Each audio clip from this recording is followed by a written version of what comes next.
Hello everyone, welcome to our channel study online school. দেখো ঠিক রাত 8টায় আমি চলে এসেছি তোমাদের সাথে 10 মিনিট জিকে ক্লাস ডিসকাস করার জন্য। আর তোমরা জানো আমি প্রত্যেকটি কোশ্চেনের সাথে কোশ্চেন রিলেটেড আরো তথ্য তোমাদেরকে দিয়ে থাকি। তো তোমাদের কাছে সেই রিকোয়েস্টটা রেখে যাই, ভিডিওটি না কেটে প্রথম থেকে শেষ পর্যন্ত দেখবে যাতে তোমাদের পুরো তথ্য পেয়ে থাকো। আর যারা আমাদের চ্যানেলে নতুন তারা অবশ্যই আমাদের চ্যানেলে সাবস্ক্রাইব করে নেবে, কারণ রাত 8টায় আমি তোমাদের সাথে জিকে ক্লাসটা নিয়ে থাকছি। ওকে, আর ভিডিওটি ভালো লাগলে অবশ্যই একটা লাইক করবে। চলো শুরু করা যাক আজকের জিকে ক্লাস। দেখো আজকের প্রথম প্রশ্ন তোমরা দেখতে পাচ্ছ, বাজার মূল্য নিয়ন্ত্রণ নীতি কে চালু করেছিল? তো এটা অ্যান্সার কি হয়ে যাবে? এটা অ্যান্সার হয়ে যাবে আলাউদ্দিন খলজি। তোমরা আশা করি সকলেই এর অ্যান্সার জানো। আর আলাউদ্দিন খলজি কোন বংশের রাজা ছিল সেটাও নিশ্চয়ই বুঝতে পারছো, খলজি বংশের রাজা। তো খলজি বংশ নিয়ে আমরা যদি আলোচনা করি, তো খলজি বংশ যে প্রতিষ্ঠা করেছিল তার নাম তোমরা জানো জালালউদ্দিন খলজি। আর এই জালালউদ্দিন খলজি কত সালে প্রতিষ্ঠা করেছিল সেটাও মনে রাখো। জালালউদ্দিন খলজি 1290 খ্রিস্টাব্দে খলজি বংশ সূচনা করেছিল। আর এই জালাউদ্দিন খলজিকে হত্যা করেছিল কে? আলাউদ্দিন খলজি। আলাউদ্দিন খলজি জালাউদ্দিন খলজিকে হত্যা করে সিংহাসনে কত খ্রিস্টাব্দে বসেছিল? 1296 খ্রিস্টাব্দে সিংহাসনে বসে। আর এছাড়াও আলাউদ্দিন খলজি সম্পর্কে আর একটা তথ্য মনে রাখো, আলাউদ্দিন খলজির প্রকৃত নাম, পরীক্ষায় এই ধরনের কোশ্চেন এসে থাকে, আলাউদ্দিন খলজির প্রকৃত নাম কি সেটাও মনে রাখো, আলী গুরসপ। তার প্রকৃত নাম ছিল আলী গুরসপ। ওকে। আর এছাড়াও আলাউদ্দিন খলজি বাজার মূল্য নিয়ন্ত্রণ ছাড়াও আর কি চালু করেছিল এটাও মনে রাখতে পারো। এছাড়াও রেশনিং ব্যবস্থা চালু করেছিল, এটাও মনে রাখতে পারো। রেশনিং ব্যবস্থা চালু করেছিল আলাউদ্দিন খলজি। ওকে। আর জালাউদ্দিন খলজি তো প্রতিষ্ঠাতা মনে রাখলে। আর যদি বলে শেষ রাজাকে খলজি বংশের, সেটাও মনে রাখো। খলজি বংশের শেষ রাজা ছিল নাসির উদ্দিন খসরু, এটাও মনে রাখো। উদ্দিন নাসির উদ্দিন খসরু। এই নাসির উদ্দিন খসরু যে কিনা প্রথমে হিন্দু ছিল এবং পরে মুসলিম হয়েছিল, এটাও মনে রাখতে পারো। আর একে হত্যা করেছিল কে? একে হত্যা করেছে, সেটাও মনে রাখো, তার নাম কি? গাজী মালিক।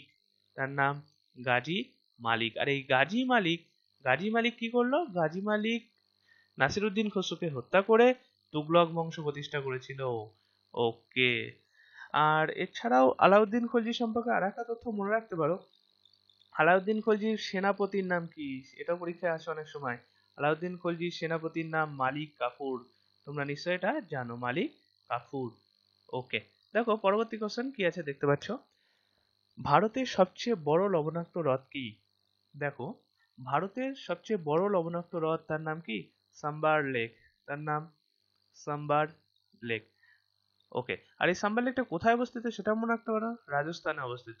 রাজস্থান, রাজস্থানে অবস্থিত। এছাড়াও রাজস্থানে আর কি হ্রদ আছে সেটাও মনে রাখতে পারো। রাজস্থানে আছে পুষ্কর, পুষ্কর বলে একটা হ্রদ আছে। এছাড়াও মনে রাখতে পারো পিকোলা, পিকোলা বা পিছোলা যে কোনো বলতে পারো। এই দুটো হ্রদ রাজস্থানে অবস্থিত। আর দেখো তাহলে জেনে গেলে যে বড় লবণাক্ত হ্রদ তার নাম কি? সাম্বার লেক, যেটা রাজস্থানে অবস্থিত। যদি উল্টো ভাবে বলতো বড় স্বাদু জলের হ্রদ, এই ধরনের কোশ্চেন হতে পারে। বড় ভারতের বলতো, যদি বলতো ভারতের বড় স্বাদু জলের হ্রদ, তাহলে অ্যান্সার কি হয়ে যেত? তাহলে অ্যান্সার হয়ে যেত উলার লেক, উলার হ্রদ, যেটা কিনা কোথায় অবস্থিত? জম্মু কাশ্মীরে অবস্থিত, জম্মু কাশ্মীর। আর এছাড়াও দেখো এটা তো ভারতের মধ্যে গেল, যদি বলতো পৃথিবীর মধ্যে কি, এইভাবে মনে রাখতে পারো। দেখো পৃথিবীর মধ্যে যদি বলতো লবণাক্ত হ্রদ, দেখো পৃথিবীর মধ্যে যদি বলতো বড় লবণাক্ত হ্রদ, তাহলে কি অ্যান্সার হতো? তাহলে হতো ক্যাস্পিয়ান সাগর। এটাও মনে রাখো, ক্যাস্পিয়ান, ক্যাস্পিয়ান সাগর। ওকে। আর যদি পৃথিবীর মধ্যে সবচেয়ে স্বাদু জলের হ্রদ বড়, তাহলে সেটা মনে রাখো, সেটা কি হবে? সেটা হবে সুপিরিয়র হ্রদ, সুপিরিয়র হ্রদ। ওকে। আর এই সুপিরিয়র হ্রদ কোথায় অবস্থিত এটা মনে হয় উত্তর আমেরিকায়। কি হবে অ্যান্সার? সুপিরিয়র হ্রদ কোথায় অবস্থিত তাহলে? উত্তর, উত্তর আমেরিকা। আর ভিডিওটি তোমাদের কেমন লাগছে তোমরা কমেন্টসে অবশ্যই জানাবে। আর যদি ভালো লেগে থাকে অবশ্যই একটা লাইক করবে। চলো দেখে নেওয়া যাক পরবর্তী কোশ্চেন কি আছে।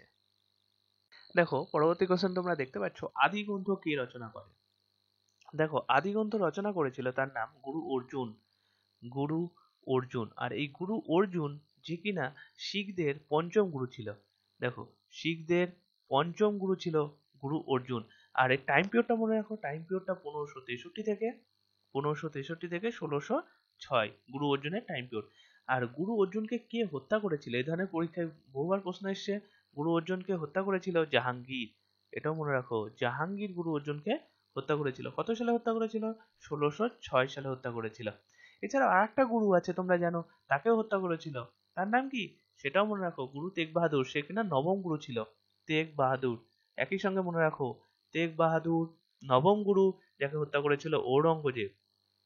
ঔরঙ্গজেব কত সালে হত্যা করেছিল সেটাও মনে রাখতে পারো, 1675 সালে, 1675 সালে। আর তোমরা জানো শিখদের টোটাল গুরু কটা? টোটাল গুরু 10। প্রথম গুরু কে ছিল? নানক। নানকের টাইম পিরিয়ডটা মনে রাখো, 1469 সাল গুরু নানক শিখ ধর্ম সূচনা করেছিল। আর নানকের টাইম পিরিয়ড 1469 থেকে 1538। এছাড়াও আর একটা গুরু মনে রাখো, চতুর্থ গুরু। চতুর্থ গুরুটা কেন মনে রাখবো? দেখো, চতুর্থ গুরু ছিল রামদাস।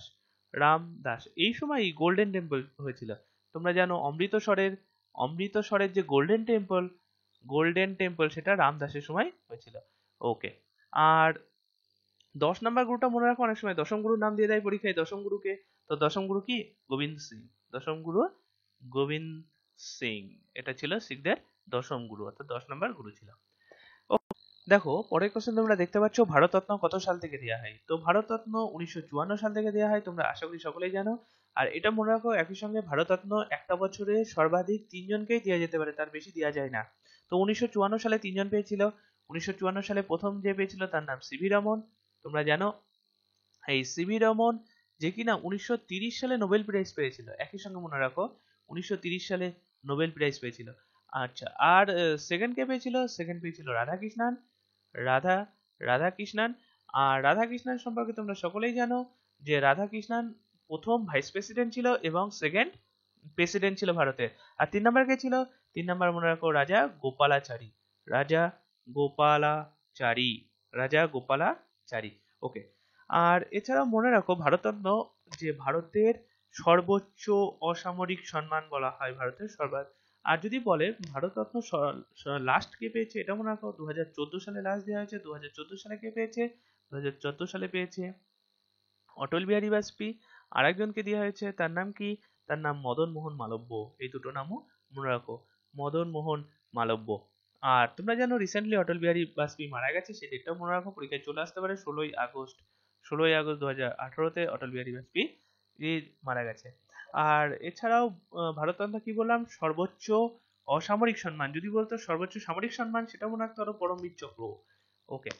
দেখো পরবর্তী প্রশ্ন কি আছে। দেখো পরবর্তী কোশ্চেন তোমরা দেখতে পাচ্ছ, থার্মোমিটার কে আবিষ্কার করে? তো এটার অ্যান্সার আশা করি তোমরা জানো। তো অ্যান্সার কি হবে? ড্যানিয়েল। দেখো তার অ্যান্সার হবে ড্যানিয়েল। ড্যানিয়েল। ওকে, ড্যানিয়েল কি? গ্যাব্রিয়েল, নামটা একটু বড় নাম, একটু তোমরা মনে রাখার চেষ্টা করো। ড্যানিয়েল গ্যাব্রিয়েল ফারেনহাইট তার পুরো নাম ছিল। ওকে। আর এই ড্যানিয়েল গ্যাব্রিয়েল ফারেনহাইট যে কিনা পারদ থার্মোমিটার আবিষ্কার করেছিল।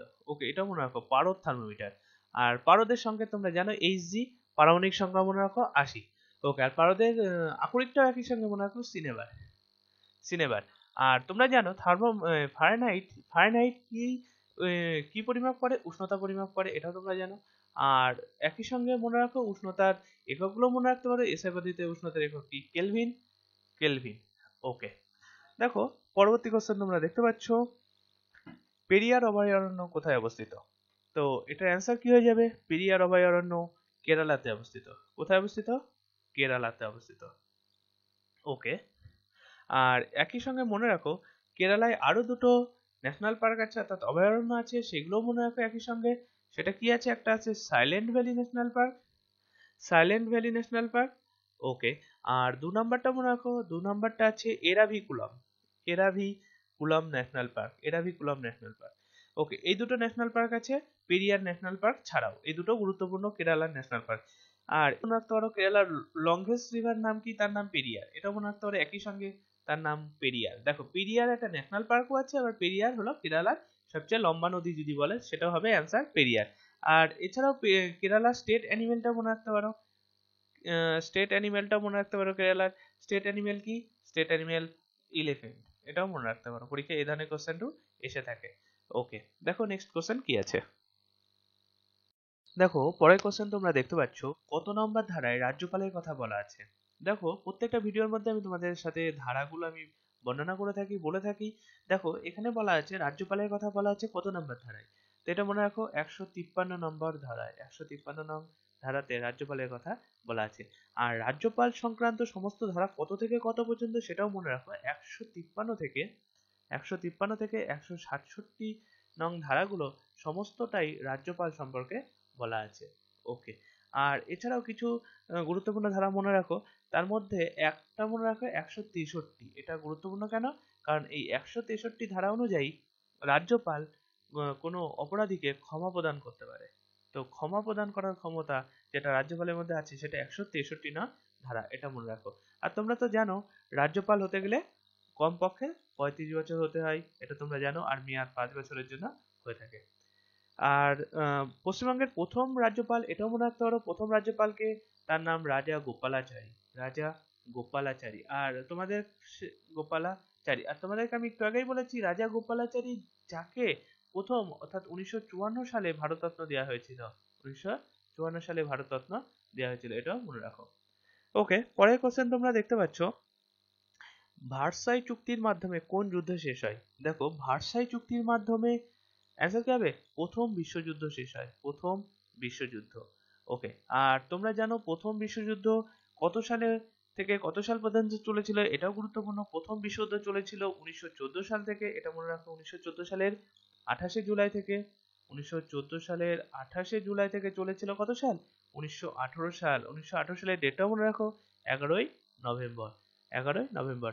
আর এই ভার্সাই চুক্তি যেটা যেটা কবে হয়েছিল সেটাও মনে রাখো, ভার্সাই চুক্তি হয়েছিল কত তারিখে? 1919 সালের 1919 সালের 28শে জুন, 1919 সালের 28শে জুন ভার্সাই চুক্তি হয়েছিল। কেন হয়েছিল এই চুক্তি? শান্তি ফেরাতে, প্রথম বিশ্বযুদ্ধের পর শান্তি ফেরাতে এই চুক্তি হয়েছিল। ওকে, দেখো পরের কোশ্চেন কি আছে। দেখো পরবর্তী কোশ্চেন তোমরা দেখতে পাচ্ছ, মরলে মিন্টো সংস্কারের অপর নাম কি? তো এটা অ্যান্সার কি হয়ে যাবে? The Indian counselling act. The Indian, একই সঙ্গে মনে রাখো দ্য ইন্ডিয়ান কাউন্সিলিং অ্যাক্ট, যেটা যেটা কত সালে চালু হয়েছিল সেটাও মনে রাখো, এটা 1909 সালে চালু হয়েছিল, এটাও মনে রাখো। আর এই মরলে মিন্টো নামটা কেন এসেছিল এটাও মনে রাখো, কারণ এই সময় ভাইসরয় কে ছিল? এই সময় ভাইসরয় ছিল দ্বিতীয়, এই সময় ভাইসরয় ছিল দ্বিতীয় লর্ড মিন্টো। তার নাম অনুসারে মরলে মিন্টো সংস্কার নাম হয়েছিল।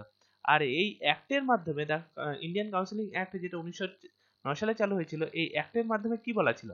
দেখো এই অ্যাক্টের মাধ্যমে একটা গুরুত্বপূর্ণ তথ্য মনে রাখো, যে এই সময় যে কেন্দ্রীয় লেজিসলেটিভ কাউন্সিলিং ছিল, সেই কাউন্সিলিং এর সদস্য সংখ্যা, দেখো সদস্য সংখ্যা আগে 16 জন ছিল, আর এই অ্যাক্ট চালু হওয়ার পর 16 থেকে 60 করা হয়, এটা মনে রাখো, 60 জন সদস্য সংখ্যা করা হয়। এটা একটা গুরুত্বপূর্ণ তথ্য, এই কাউন্সিলিং এই অ্যাক্টের মাধ্যমে করা হয়েছিল। আর এছাড়াও আরেকটা মনে রাখো, এই কমিটির মধ্যে প্রথম ভারতীয় সদস্য ঢোকানো হয়, প্রথম ভারতীয় সদস্য ঢোকানো হয়, এটা মনে রাখো, প্রথম ভারতীয় সদস্য। তার নামটাও মনে রাখতে পারো, তার নাম সত্যেন্দ্র প্রসাদ সিনহা। তার নামটা মনে রাখো, সত্যেন্দ্র প্রসাদ সিনহা, সত্যেন্দ্র প্রসাদ সিনহা, সিনহা, যিনি যিনি আইন সদস্য হিসাবে নিযুক্ত হয়েছিল, এটা মনে রাখো, সত্যেন্দ্র প্রসাদ সিনহা আইন সদস্য হিসাবে নিযুক্ত হয়েছিল, আইন সদস্য হিসাবে নিযুক্ত হয়েছিল। দেখো কোন দুর্গ অবরোধকালে শের শাহের মৃত্যু হয়? তো দুর্গটা এখানে গুরুত্বপূর্ণ, দুর্গটার নামটা মনে রাখো কালিঞ্জর দুর্গ। দুর্গটার নাম কি? কালিঞ্জর, কালিঞ্জর দুর্গ। আর এই কালিঞ্জর দুর্গ আক্রমণকালে শের শাহের মৃত্যু হয়। তো কবে মৃত্যু হয় সেটা গুরুত্বপূর্ণ, কবে মৃত্যু হয় সেটা মনে রাখো, 1545 সালে, 1545 সালের 22শে মে, 22শে মে, 1545 সালে 22শে মে এই দুর্গ যখন আক্রমণ করেছিল শের শাহ, তখন এই দুর্গ বিস্ফোরণে শের শাহের মৃত্যু হয়েছিল। আর শের শাহ সম্পর্কে তোমরা সকলেই জানো যে কিনা সুর বংশ প্রতিষ্ঠা করেছিল, সুর বংশ প্রতিষ্ঠা করেছিল কে? শের শাহ। আর এছাড়াও আর একটা তথ্য মনে রাখো, শের শাহের সঙ্গে হুমায়ুনের যুদ্ধ হয়েছিল, এটা গুরুত্বপূর্ণ। দেখো 1539 সালে হুমায়ুনের সাথে শের শাহের কি যুদ্ধ হয়েছিল? পরীক্ষায় চলে আসে চৌসার যুদ্ধ, এটা মনে রাখো। আর 1540 সালে হুমায়ুনের সঙ্গে আবার যুদ্ধ হয়েছিল, সেই যুদ্ধটার নাম কি? কনজের দুর্গ, কনজের যুদ্ধ। এই দুটো যুদ্ধ হয়েছিল হুমায়ুনের সঙ্গে। আর দুটো যুদ্ধই হুমায়ুন পরাজিত হয়েছিল, এটা মনে রাখো, দুটো যুদ্ধেই হুমায়ুন পরাজিত হয়েছিল। আর এর পরেই শের শাহ কি করেছিল? শের শাহ সুর বংশ প্রতিষ্ঠা করেছিল। ওকে, পরের কোশ্চেন দেখো কি আছে। পরের কোশ্চেন দেখতে পাচ্ছ, জিল ই ইলাহি উপাধি কে ধারণ করেছিল? দেখো এই কোশ্চেনটা প্রতিবারের মতো আমি তোমাদের জন্য রেখে যাচ্ছি, তোমরা কমেন্টস আমাকে জানাবে এর উত্তর কি হবে। আর ভিডিওটি কেমন লাগছে সেটাও তোমরা কমেন্টস আমাকে জানাতে পারো। যারা এখনো আমাদের চ্যানেলে সাবস্ক্রাইব করোনি তারা অবশ্যই আমাদের চ্যানেলে সাবস্ক্রাইব করে নেবে, আর ভিডিওটি ভালো লাগলে অবশ্যই একটা লাইক করবে। চলো দেখা হচ্ছে ঠিক কাল রাত 8টায়। Thank you for watching my video. Good bye. Thank you for watching my video. If you not subscribe yet, please subscribe, and if you like the video, please share.